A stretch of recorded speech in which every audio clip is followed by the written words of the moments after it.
Որ ասում է հեքիաթը կպատմեք, այնտեղ որտեղ դա կստացվի, բայց ոչինչ։ Դե մենք համարժեք Թուրքիա չունենք որպես դաշնակ ձևավորեք, չկորցնեիք, ձևավորեիք, պահեիք։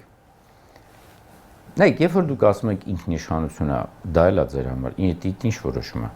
Ամեն ընտանիք ինքնիշխանություն անում։ Բայց ստիպված դու որոշումներ ես ընդունում երեխայի քմաճուկի համար, բարեկամական հարաբերություններ պահպանելու համար, ֆինանսական հնարավորությունների համար, բայց ձեր որոշումն է, չէ՞։ Ինքնիշխան որոշումը։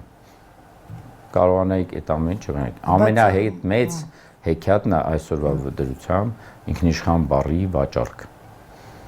Երբ որ քեզ բարձում է ուրիշներն են ասում դա ներքին գործերի միջամտություն, բայց եթե կոնկրետ մի հատ ուրիշն է ասում, այդ միջամտությունն է, դա էլ է մանիպուլատիվ մեխանիզմ է։ Բայց դրա հետ միասին, երբ որ դու ես գիտակցում քո երկար ճանապարհի համար ուր ես գնում, նույնիսկ նապաստակը կարող է հաղթել արջին աղվեսի ճանապարհով։